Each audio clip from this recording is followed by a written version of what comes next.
성경을 대하게 됐죠? 로마서라고 하는 성경을 우리가 함께 대하게 됐습니다. 읽어오신 분? 네. 손 안 드시는 분들은 감사합니다. 로마서 강의를 이렇게 시작을 하면서 굉장히 기대가 됩니다. 왜냐하면 사도행전 강해 해수로 4년, 만 4년 1개월 동안 사도행전 강해가 이 강대상에서 진행이 되면서 하나님께서 사도행전의 역사로 우리 교회를 통해서 하나님이 쓰셨어요. 그래서 이제 사도행전 29장의 역사를 하나님이 쭉 그렇게 써내려 오셨는데, 로마서 강해를 시작을 하면서 로마서 강해가 시작이 되는 동안에 이 교회와 성도들을 통해서 하나님이 어떤 일을 하실까 기대가 되기도 하고, 설레이기도 하고, 되기도 하고, 흥분이 되기도 하고. 여러분, 로마서에 대해서 역사적으로 유명한 신학자들이 여러 가지 많은 말을 했습니다만은 그 중에 종교개혁의 불씨를 지핀 사람이 마틴 루터라고 하는 그분이죠. 그분이 로마서에 대해서 이렇게 평가를 합니다. 로마서는 아무리 읽고 또 연구를 해도 결코 지나친 법이 없으며 접하면 접할수록 더 소중해지고 또 하나 더 깊은 무슨 맛, 크게 무슨 맛, 복음의 맛이 난다. 그게 로마서라고 하는 거예요. 영국의 세계적으로 유명한 성경 주석가 중에 브루스라고 하는 신학자가 있습니다. 그 신학자가 로마서에 대해서 이렇게 우리에게 평가를 해주고 있습니다. 사람들이 로마서를 연구하기 시작할 때 어떤 일이 일어날지 알 수 없을 것이다. 여러분, 뭔가 호기심이 담기지 않아요? 로마서의 성경을 접하고 성경을 펼쳐서 읽고 하면 할수록 그 로마서를 통해서 내 삶 속에 어떤 일이 일어날지 알 수 없을 것이다. 그렇기 때문에 로마서를 읽고 강해를 듣는 사람들은 내게 어떤 결과가 나타날지 단단히 각오해야 할 것이다. 각오가 되셨어요? 그러니까 이 강의를 준비하는 참목사도 각오를 해야 되겠고, 이 강의를 듣는 여러분도 각오하셔야 될 겁니다. 왜냐하면 로마서를 통해서 하나님이 어떻게 역사할 것인가, 로마서를 통해서 하나님이 이 땅에 거룩한 하나님의 은혜의 역사를 어떻게 내 삶 속에 하나님께서 이루실 것인가 단단히 각오하시고 로마서 강의를 시작하고 강의를 들으시기를 바랍니다. 일본 사람들이 자랑하는 우치무라 간조 내촌 감상, 그 목사님이 로마서에 대해서 두 가지로 이야기합니다. 로마서는 역사를 만드는 책이다. 히스토리 메이킹 북이다 그랬어요. 역사를 만드는 성경, 그게 로마서라고 하는 거예요. 시대 역사 속에서 2000년의 세계사의 역사 속에서요, 그때마다 하나님이 로마서를 통해서 역사를 하나님이 만드셨어요. 근데 역사만 만드는 것이 아니라 로마서는 내 개인의 삶을 만듭니다. 로마서는 우리 가정을 만들고, 로마서는 우리 자녀들을 만들고, 로마서는 교회를 새롭게 만드는 성경이 로마서입니다. 또 하나, 이 로마서는 역사를 변화시키는 책이다. 히스토리 체인징 북이다 그랬어요. 이 로마서의 말씀들이 딱 대하면서 왜 이 로마서 속에 이런 강력한 하나님의 역사와 능력이 로마서 속에 시대마다 그리고 개인의 삶 속에서 로마서가 그런 능력을 행했을까? 이유는 복음 때문에 그렇습니다. 성경 전체 속에서 우리가 만나는 것이 바로 복음이거든요. 구약을 펼쳐도 복음을 만날 수 있고, 신약 속에서도 우리가 복음을 만날 수 있고, 사도 바울을 통해서 13권의 편지 형식의 성경을 주셨는데 그 모든 성경 속에서 우리가 복음을 접할 수 있는데, 특별히 이 로마서는요, 그 복음 중에서도 가장 중요한 복음의 본질과 핵심을 가장 구체적으로 그리고 가장 깊이 있게 다루고 있는 성경이 로마서예요. 여러분, 성경은요, 사람을 변화시키는 힘이 성경 속에 있습니다. 그 어떤 인간이라 할지라도 하나님의 말씀이 가슴에 떨어지거나 하나님의 말씀이 내 속에 심령 속에 심겨지면 그 영혼이 달라지고 인격이 달라지고 삶이 달라집니다. 그게 하나님의 말씀이에요. 왜냐하면 히브리서 4장 12절의 말씀 여러분 기억하시죠? 하나님의 말씀은 어때요? 살아있어요. 하나님의 말씀은 살아있습니다. 하나님의 말씀은 살아있습니다. 살아있다는 자는 영어로 alive라고 하는 뜻입니다. 하나님의 말씀은 문자 속에 갇혀있지 않습니다. 하나님의 말씀은 죽은 말씀이 아닙니다. 하나님의 말씀은 살아있습니다. 하나님의 말씀은 살아있습니다. 성경에서 하셨으면 지금도 우리 삶 속에서 하십니다. 왜요? 하나님은 살아계시니까. 만약에 하나님이 돌아가셨다면 성경 말씀은 하나의 역사적 산물로서 끝날 것입니다. 그런데 하나님의 말씀은 살아있어요. 지금도 살아있습니다. 또 하나, 살아있을 뿐만이 아니라 그 다음에 뭐가 있어요? 활력이 있다. 옛날 번역에서는 뭐라고 그랬어요? 생명력이 있다고 그랬어요. 생명력이 있다는 이야기는 영어로 액티브하다 그 말이에요. 뭐든지 살아있고요, 그리고 액티브하고 생명력이 있으면은 그 살아있는 존재는 가만히 있질 않습니다. 여러분, 물고기가 살아있으면 어떻게 해요? 막 퍼덕거리잖아요. 그런 것처럼 하나님의 말씀이 살아있기 때문에 지금도 하나님의 말씀이 내 삶 속에서 막 움직이고, 말씀이 내 속에 능력으로 역사가 나타나고, 그게 하나님의 말씀이라고 하는 거예요. 그러면서 그 말씀은 좌우의 날선 어떤 건보다도, 여러분 검이 있는데 양쪽이 아주 샤프하다 그 말이에요. 그 날카로운 검을 살짝만 손을 쓰시더라도 무슨 일이 일어날까 우리 짐작할 수 있잖아요. 그런데 하나님의 말씀은 그 어떤 좌우의 날선 검보다도 샤프하다 이 말이에요. 여러분, 말씀을 가까이 하면 말씀이 우리 삶을 가만두지 않습니다. 하나님의 말씀이 우리 삶 자체를 그냥 그 모습 그대로 방치하지 않습니다. 왜요? 하나님의 말씀은 좌우의 날선 어떤 것보다 예리하여, 그 다음에 무슨 역사가 나타나요? 혼과 영과 관절과 골수, 그게 인간입니다. 그것을 어떻게 하는가? 찔러 쪼개기까지 한다고 그랬어요. 하나님의 말씀이, 우리가 이 로마서 강해서를 들으시면서 여러분 그 말씀에 찔림이 있게 되기를 축복합니다.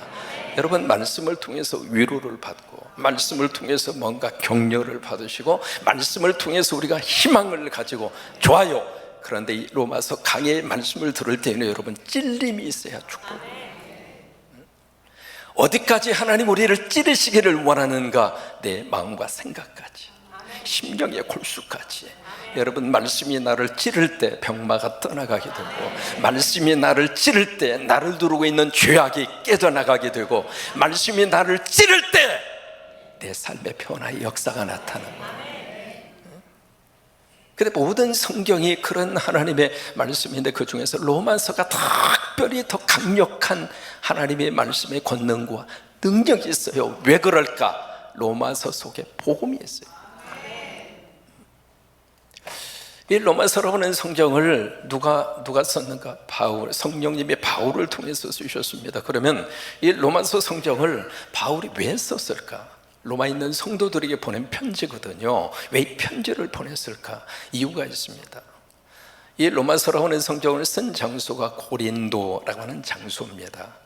그때 바울은 1차, 2차, 3차에 걸친 이 선교 여정을 다 마무리하고 이제 마지막 단계입니다. 그래서 고린도에서 하나님 앞에 기도하는 가운데, 하나님, 앞으로의 선교 프로젝트를 어떻게 해야 되겠습니까? 기도하는 가운데 하나님이 바울에게 주신 새로운 뉴 미션 프로젝트가 있었습니다. 그것은 바로 로마 교회를 방문한 다음에 로마 성도들과 함께 선교 파트너가 돼서, 선교 동역자가 돼서, 그 다음 바울의 선교의 마지막 목적지는 서버나라고 하는 곳이에요. 지금의 스페인입니다. 그 일에 로마의 교회와 성도들이 참여해 주기를 바랐어요. 그래서 그런 마음으로 사도 바울은 고린도에서 로마서라고 하는 성경을 씁니다. 그때 오늘날 로마에 있는 교회 입장으로서는 로마 교회를 바울이 개척한 게 아니거든요. 바울이 그 교회를 세운 게 아닙니다. 또 하나, 바울이 로마 그 지역을 방문한 적이 한 번도 없어요. 그래서 로마 교회 입장으로서는 바울은 생면부지의 인물입니다. 물론 소문을 들어서 어느 정도 알고 있지만, 어느 날 갑자기 누군가가 편지를 보내왔는데 편지를 딱 뜯어보니까 그런 내용이에요. 근데 로마 교인들의 입장으로서는 두 가지 걸림돌이 있습니다. 저자는 무슨 걸림돌이 있는가? 사도 바울에 대한 걸림돌이에요. 뭐냐면 사도 바울의 사도권이에요.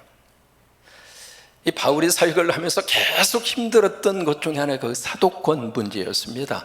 왜냐하면 예수님이 12사도를 선택하시잖아요. 12사도를 선택하시는데 12사도의 명단 가운데 바울의 이름이 있어요?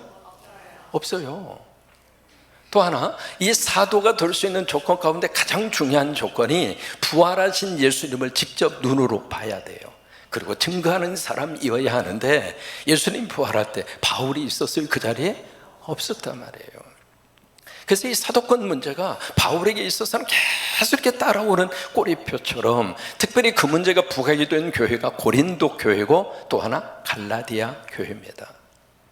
근데 로마 교회도 마찬가지예요. 또 하나, 이 바울의 사도권 문제가 의심스러우니까 그 다음에 바울이 증거하는 복음, 그 복음에 대해서도 믿을 수 없다 이거예요. 그 복음이 진짜인지 가짜인지 우리도 모르겠다, 그렇게 나오는 거예요. 이제 그런 상황 속에서 사도 바울이 고린도에 있는 이 로마에 있는 성도들에게 편지를 쓰면서 하는 말이, 내가 지금 사도가 된 것은 하나님이 나를 사도로 부르셨다.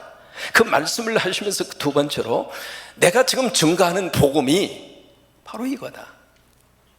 또 하나, 내가 지금 믿고 있는 복음이 바로 이거다. 그래서 로마에 있는 성도들에게 자신이 믿고 있고 자신이 증거하는 복음을 로마 성도들에게 지금 펼쳐 보이는 거예요. 여러분, 로마에 있는 교인들은 이미 복음을 알고 있어요. 이미 여러분 다 복음을 알고 계시잖아요. 이미 예수님을 믿고 계시잖아요. 우리가 복음 안에 살고 있잖아요. 근데 더 중요한 것은 이미 복음을 알고 있고 복음을 믿고 있는데, 그 로마의 성도들에게 바울은 로마서를 통해서 무슨 메시지를 전해주고 싶은가? 다시 무엇으로? 그게 다시 무엇으로? 다시 복음으로. 다시 복음으로 가자 이 말이에요. 여러분들이 평생 신앙생활을 하시면서 복음을 알고 계시고 복음을 믿고 계시고 복음을 어느 정도 가슴속으로 확신하고 있지만은 로마서 강해를 통해서 다시 복음으로, 다시 복음으로, 다시 복음으로. 왜요? 거기에 우리의 생명이 있으니까. 복음 속에 우리 미래가 있고, 복음 속에 문제를 해결할 수 있는 열쇠가 있고, 복음 속에 하나님의 축복이 있고, 복음 속에 천국이 있으니까. 그래서 로마에 있는 성도들에게 다시 복음으로. 그래서 로마서를 쓴 거예요. 두 번째로, 로마에 있는 성도들이 바울의 선교 프로젝트에 참여할 수 없는 두 번째 걸림돌이 있습니다. 그것은 로마 교회를 개척하고 세운 그 그룹은 유대인입니다. 로마에 살고 있었던 유대인들이 오순절에, 6월절에 바로 예루살렘을 방문합니다. 방문한 그 자리에서 그 유명한 오순절 마가의 다락방의 성령의 역사를 경험합니다. 여러분, 성령을 경험한 사람은 예수를 믿게 되어 있습니다. 하나님의 영이 내 안에 오시면 예수를 주로 고백합니다. 그리고 그 예수를 통해서 우리 입술을 통하여 아멘 하고 고백하는 겁니다. 그러니까 그들이 성령을 체험한 다음에 그 복음을 받아들이고 다시 로마에 와서 교회를 시작하고 개척한 것이 로마 교회입니다. 처음에 유대인 중심으로 교회가 잘 부흥이 되고 성장이 됐거든요. 그런데 AD 49년에 그라우디오라고 하는 황제 시절에 로마에 살고 있었던 모든 유대인들 추방 명령이 내립니다. 그때 로마에서 추방이 당해서 고린도까지 와서 바울을 만난 사람이 그 유명한 부부 브리스길라와 아굴라 부부입니다. 그래서 그 로마 교회를 형성하고 있었던 유대인들이 어느 날 갑자기 다 떠난 거예요. 근데 그 떠난 그 자리를 이방인들이 와서 그 자리를 채웁니다. 여러분, 하나님의 교회는 하나님이 채우십니다. 이 성광교회에 하나님의 귀한 백성들을 하나님이 채우시게 되기를 축복합니다. 오늘도 우리 장항에 계시는 한 형제가 오셨는데 하나님이 보내셔서 그 자리에 앉아 계시는 거예요. 그러니까 그 빈 자리를 누가 채워가시는가? 하나님이 채워가시더라 그 말이에요. 그래서 유대인이 빠진 그 자리를 이방인들이 채웠습니다. 그래서 신앙생활을 열심히 하고 있는데 AD 54년 그라우디오라고 하는 황제가 폐위가 되고 그 다음에 네로라고 하는 황제가 그 다음 황제의 자리에 올라가요. 그 네로 황제가 된 다음에 추방을 시켰던 유대인들 다시 입국해도 좋다고 하는 허가를 합니다. 그래서 떠났던 이 유대인들이 다시 로마로 들어와요. 들어오니까 다시 로마 교회로 이 유대인들이 들어오다 보니까 이미 이방인 중심으로 교회가 똘똘 뭉쳐서 은혜 가운데 신앙생활을 하고 있었는데 유대인들이 딱 들어오면서 이 둘 사이에 뭐가 생겼는가? 갈등이 생긴 거예요. 우리 성광교회는 너도 나도 할 것 없이 예수 안에서 하나가 되시기를 축복합니다. 먼저 온 사람, 나중 온 사람, 우리는 하나님의 자녀입니다. 그래서 교회가 하나가 되어야 하나님의 축복인데 로마 교회가 서로 갈등이 생겼고 서로 분열이 있는 거예요. 그래서 바울은 이 로마서라고 하는 성경을 이 편지를 그들에게 띄우면서 예수 안에서 하나가 돼서 하나님이 주신 이 선교 프로젝트를 같이 해가자, 그런 목적으로 로마서라고 하는 이 편지를 그들에게 보냅니다. 오늘 1장 1절에 보시면은요, 이게 편지의 서두입니다. 그 당시에 편지를 쓸 때는요, 편지 그 패턴 자체가 서두에 가장 먼저 이 편지를 쓴 사람 발신인이 나오고, 그 다음에 이 편지를 받는 사람 수신인이 나오고, 마지막은 문안 인사로 끝납니다. 그게 거의 대부분 모든 편지의 형식이에요. 그 로마서 1장도 1장 1절을 보시면은 이 편지를 지금 누가 쓰고 있는가? 예수 그리스도의 종 누가 써요? 바울이 씁니다. 바울이 쓰는데 바울을 통해서 실질적으로는 누가 지금 쓰고 있는 거예요? 성령님이 쓰시는 거예요. 그럼 이 편지를 지금 쓰고 있는 사람이 예수 그리스도의 종 바울은, 그러면 그 다음에 이 편지를 받는 사람이 그 다음에 나와야 되잖아요. 그리고 그 다음에 이 편지를 받는 사람이 누구인가? 7절로 가야 돼요. 7절에 가서 보시면은 편지를 받는 사람이 나옵니다. 수신인, 로마에서 하나님의 사랑하심을 받고 성도로 부르심을 받는 모든 자, 이게 편지를 받는 사람이에요. 그리고 세 번째로 문안 인사가 들어가면 편지의 서론이 끝나는 거예요. 근데 바울은 1절에서 7절로 바로 가지 않고 2절에서 6절까지 그들에게 뭘 말씀을 하고 있는가? 복음을 꺼내듭니다. 이게요, 편지를 시작하자마자 그들에게 복음을 이야기하는 거예요. 그래서 1장 1절에 보시면 거기에 가장 중요한 첫 문장이 로마서를 딱 시작하면서 가장 먼저 시작한 단어가 뭐예요? 예수입니다.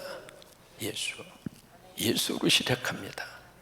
그리고 로마서 마지막 16장 27절이 마지막 절이거든요. 그 마지막 절에 가서 보시면은 지혜의 하나님께 예수 그리스도로 말미암아 세세토록 영광을 돌릴지어다. 그리고 마지막 그 말이 아멘입니다.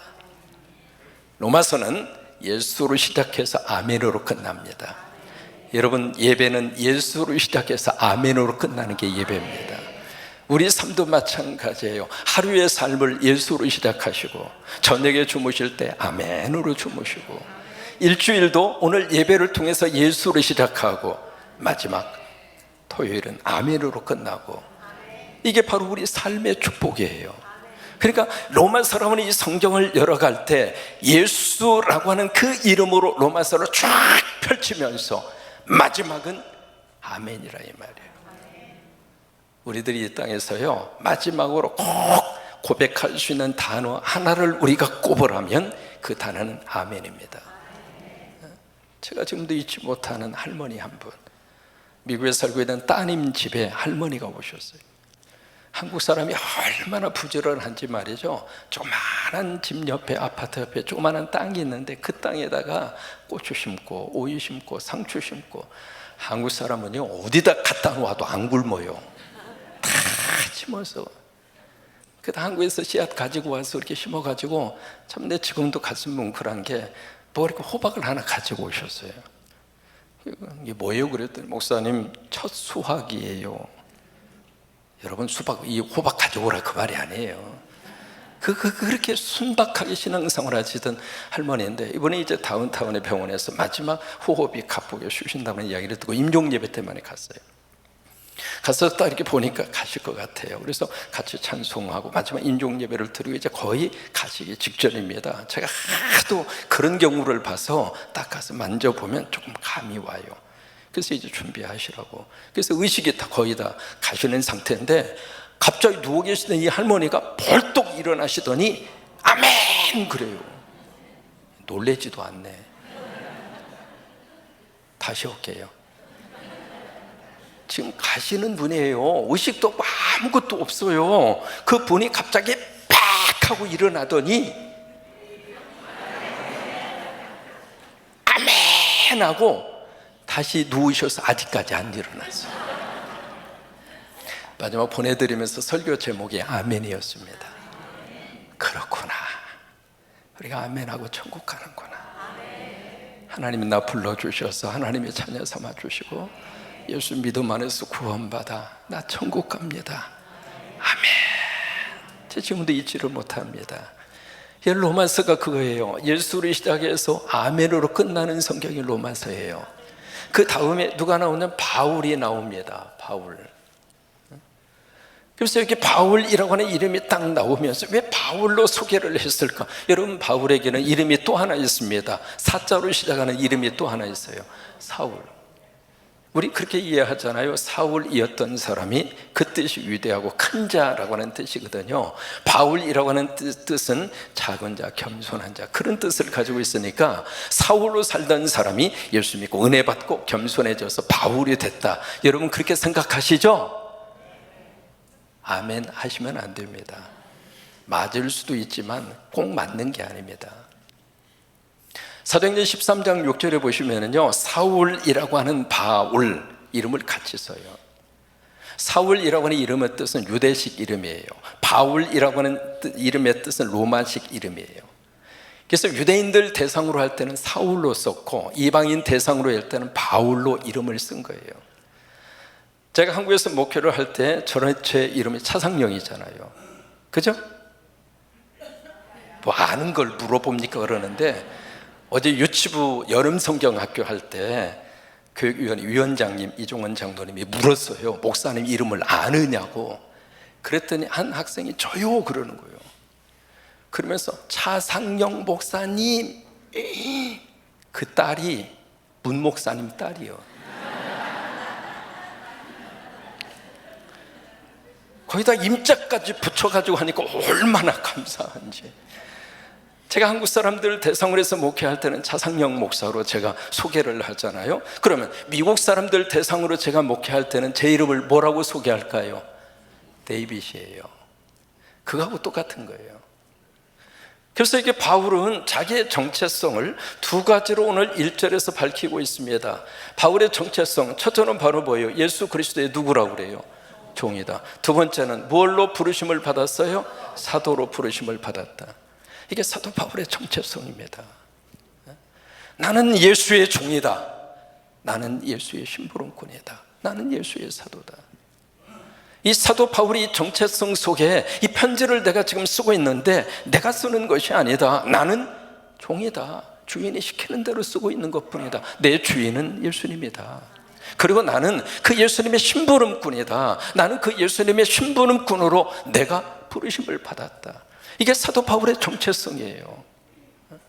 오늘 우리에게 이 바울이 가지고 있었던 이 정체성, 영어로 말하면 Who am I? 내가 누구냐 이 말이에요. 우리 한번 던져봐야 할 질문 아니겠어요? 누구 아빠로 살고 누구 남편으로 살고. 제가 이 성광교회 담임 목사입니다만은 이 담임 목사 뭐 마르고 닳도록 제가 담임 목사합니까? 받아오는 날짜 가는 거죠.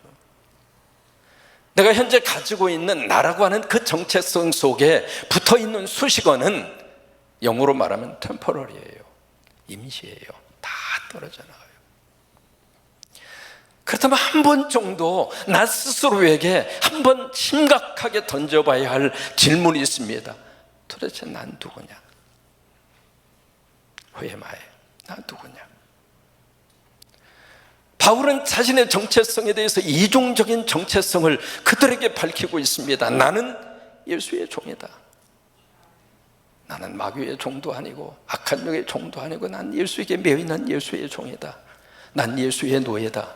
그리고 나는 예수의 부름받은 예수의 심부름꾼 예수의 사도다. 이 바울의 정체성의 근거가 그 다음에 나옵니다. 두 가지로 나오거든요. 부르셨다, 그 다음에 택정함을 입었다라고는 단어입니다. 여기에 부르심을 받았는데 부르심을 받았어요. 이게 두 가지 모두가 다 수동태입니다. 내가 능동적으로 선택한 것이 아니고 그분에 의해서 나는 부르심을 받았다.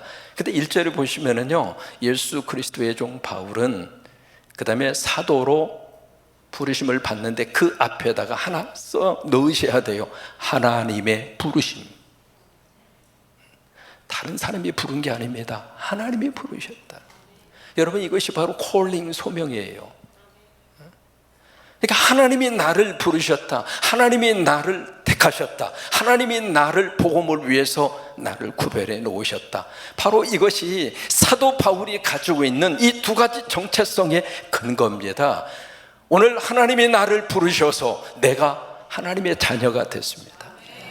하나님이 부르셔서 이 교회를 섬깁니다. 하나님이 부르셔서 여러분들이 가브리엘 찬양대회 대원이 됐습니다. 하나님이 부르셔서 우리 성광교회 교인이 됐습니다. 인정하십니까? 하나님이 부르셔서, 하나님이 부르셔서 우리 아내와 남편으로 만나 지금 살고 있습니다. 아니, 목사님, 그때요, 세 번째 인물한테 가야 되는데 제가 잘못 선택하는 바람에 이 고생을 하고 있습니다. 아니에요. 세 번째가 아니라 현재 있는 그분을 선택하게 하신 분도 하나님이세요. 하나님의 부르심이에요. 하나님의 부르심으로 하나님이 우리 가정에 자녀를 보내주셨고, 그 자녀가 마음에 들든 안 들든 그건 상관할 수 없어요. 상관할 필요도 없어요. 우리 가정에 하나님의 부르심으로 우리 자녀들을 우리 가정에 하나님이 보내주셨고, 하나님의 부르심으로 현재 여러분들이 하고 있는 직장과 사업들을 하나님의 부르심으로 나에게 허락해 주셨고, 하나님의 부르심이에요. 그러면 이것에 대한 목적이 뭘까? 정체성의 근거가 이 부르심과 택정함이라면 그 다음에 여기에 대한 목적이 바로 뭘까? 그 다음에 무엇을 위하여? 복음을 위하여. 근데 복음은 복음인데 누구 복음? 하나님의 복음. 복음을 위하여.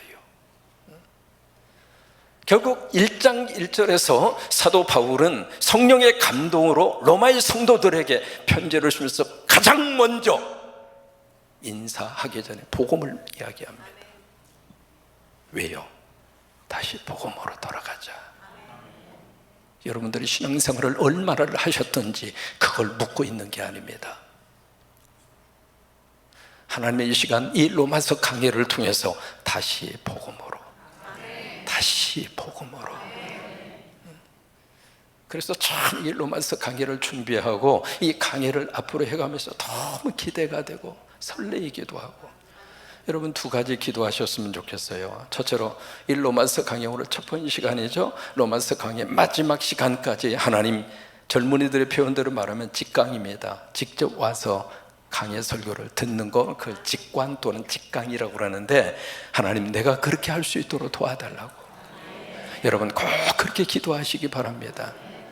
하나님이 나를 도와주셔서 건강도 지켜주시고 환경도 만들어주시고 병들지 않도록 도와주시고 하나님이 붙들어 주셔서 로마서 강의 16장 27절 말씀 끝날 때까지 하나님, 로마서 강의를 내가 끝까지 듣게 해달라고. 그렇게 듣는 분들마다 하나님의 복이 임할지어다. 두 번째로 이렇게 기도하시기 바랍니다. 하나님, 로마서 강해의 말씀이 나에게 복이 되게 하옵소서. 그래서 이 강해의 말씀을 우리가 함께 들어가면서 다시 무엇으로? 복음으로. 그래요, 다시 복음으로. 그런 역사가 이 시간 이후로 로마서 강해를 통해 여러분 모두에게 다 임할 수 있게 되기를 주의 이름으로 축원합니다.